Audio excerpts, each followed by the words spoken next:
Imagínate estar caminando por un pasillo oscuro y escuchar los gritos desesperados de una reina de 19 años que fue ejecutada en ese mismo lugar. Peor aún, cubrir que los extraños golpes de tu pared provienen de dos esqueletos ocultos en una fosa clandestina. Hoy, vamos a explorar un lugar donde el true crime más sangriento de la historia se transformó en la actividad paranormal más intensa del planeta. Bienvenidos a Hampton Court.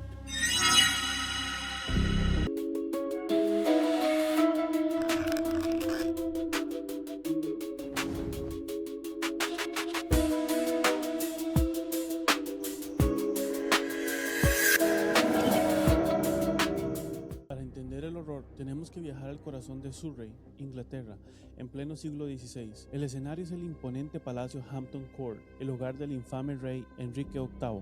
Este monarca tiene una retorcida obsesión por divorciar y decapitar a las esposas que no cumplían con sus exigencias. El palacio no era solo un hogar real, era una jaula de oro, donde las relaciones de poder, celos y las ejecuciones sumarias crearon un ambiente social cargado de miedo, traición y muerte. Las almas atrapadas aquí tienen motivos de sobra para no descansar en paz. Hampton Court no era el castillo medieval defensivo, sino un palacio de placer colosal erigido a orillas del río Támesis, lo suficientemente alejado del caos de Londres para ser un refugio, pero lo bastante cerca para gobernar con un puño de hierro. Con sus fachadas de ladrillo rojo, sus chimeneas góticas retorcidas y sus kilométricos pasillos de piedra, el palacio se convirtió en el laberinto arquitectónico. En este lugar, los muros son tan gruesos que amortiguan los gritos, y los patios internos estaban diseñados de tal forma que cualquiera podía ser espiado desde las ventanas superiores. Pero, ¿por qué se habla de esa época como la del terror medieval? Nos situamos en pleno renacimiento inglés,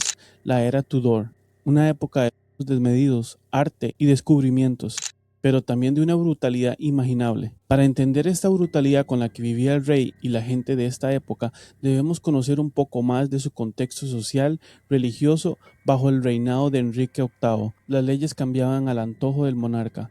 Fue un periodo de ruptura total con la Iglesia Católica de Roma, lo que sumió al país en una constante inestabilidad espiritual y política. La vida humana tenía poco valor si se interponían los deseos de la corona, convirtiendo esta era en una de las más volátiles y sangrientas de la historia británica. En cuanto al contexto social, marcado por la paranoia, la opulencia y un auténtico nido de víboras, la corte de Hampton Court albergaba a más de 1000 personas en su momento cumbre, entre nobles, sirvientes, guardias y cortesanos. Sin embargo, la vida allí no era una fiesta eterna, sino un tablero de ajedrez mortal. Existía una paranoia colectiva donde, tras la reforma religiosa, la traición se castigaba con la muerte. Nadie confiaba en nadie. Un comentario susurrado en el pasillo, equivocado, podía llevarte directo a la Torre de Londres. El precio del favor real era altísimo. Los nobles competían ferozmente por la atención del rey, sabiendo que ser el favorito significaba riqueza extrema, pero caer en desgracia implicaba perder literalmente la cabeza. A esto se le sumaba el terror de las reinas, cuyo estatus era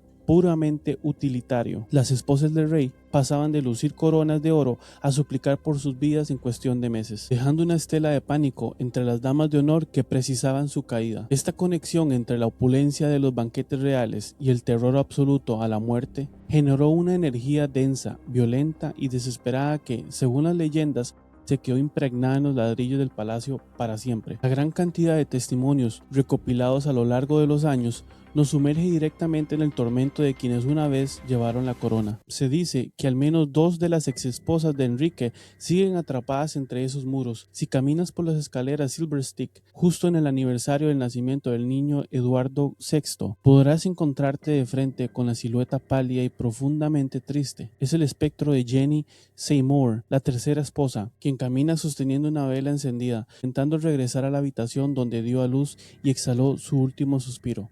El fenómeno se volvió tan célebre que, en la década de 1920, un astuto conserje del palacio aseguró haberle tomado fotografías reales para vendérselas en secreto a los turistas. Pero si esa aparición transmite una profunda tristeza, el encuentro con la quinta esposa, Catherine Howard, es completamente desgarrador. A ella la ejecutaron por supuesta traición con apenas 19 años, y quienes han cruzado su camino aseguran que su presencia es mucho más ruidosa y violenta. Su alma parece crear eternamente el momento exacto de su arresto. Los testigos escuchan cómo rompe en llanto y corre desgarrada por lo que hoy se conoce como la Galería Encantada, intentando escapar de los guardias mientras grita hacia las habitaciones de Enrique suplicando una clemencia que su esposo jamás le otorgó antes de enviarla a la Torre de Londres. Y el dolor del palacio no se limita a la realeza. El ambiente quedó tan alterado que incluso los sirvientes más leales se vieron arrastrados al plano paranormal. En el caso de Sybil Penn, niñera de la familia real que falleció a causa de la viruela, descansa en paz en la iglesia cercana. Pero cuando en 1829 los obreros perturbaron su sepulcro durante unas remodelaciones, Sombra, conocida como la Dama Gris, despertó de su legado eterno para deambular sin rumbo por los pasillos de los departamentos del Estado y el patio del reloj. Pero el crimen real fue más allá de las figuras conocidas. En 1971, un residente del palacio reportó algo aterrador. Unos golpes constantes dentro de sus paredes no lo dejaban vivir. Al excavar el área, tras sus quejas, se descubrió algo espantoso: 2 esqueletos humanos enterrados en una fosa poco profunda. Se determinó que eran víctimas de las brutales guerras civiles, cuyos cuerpos fueron ocultos en secreto cuando Sir Christopher Wren remodeló el Palacio Barroco en 1689. ¿Quiénes eran estos hombres? ¿Quién los asesinó? Eso es un enigma que se quedó archivado para siempre como un caso sin resolver. Aunque pienses que esto es solo folclore antiguo, el misterio más perturbador ocurrió en la era moderna en octubre de 2003. Durante 3 días seguidos, pesadas puertas cortafuegos del palacio se abrieron de golpe por completo. Al revisar las grabaciones de las cámaras de seguridad del circuito cerrado, el personal quedó petrificado. El video captó una figura alta, vestida con una túnica y una capucha oscura, saliendo de la nada para cerrar las puertas. Los investigadores y el equipo de seguridad quedaron completamente desconcertados. Hasta el sol de hoy, nadie ha podido dar una sola explicación lógica de qué o quién apareció en esa cinta. Al final, detrás de cada leyenda de Hampton Court, lo que nos queda es la pura tragedia humana. No estamos hablando de monstruos de película, sino de personas reales, reinas adolescentes, sirvientes cansados, soldados olvidados, que murieron con tanto miedo y dolor que sus almas se quedaron atrapadas en un bucle eterno. Siguen ahí, deambulando por los pasillos, arrastrando su pena y repitiendo su desesperación simplemente porque no saben a dónde ir. Están atrapados en el mismo lugar donde les quitaron todo. Yo soy Giancarlo, gracias por llegar hasta el final de este episodio y si te gustó, dale like y sígueme para más videos como este. Bye.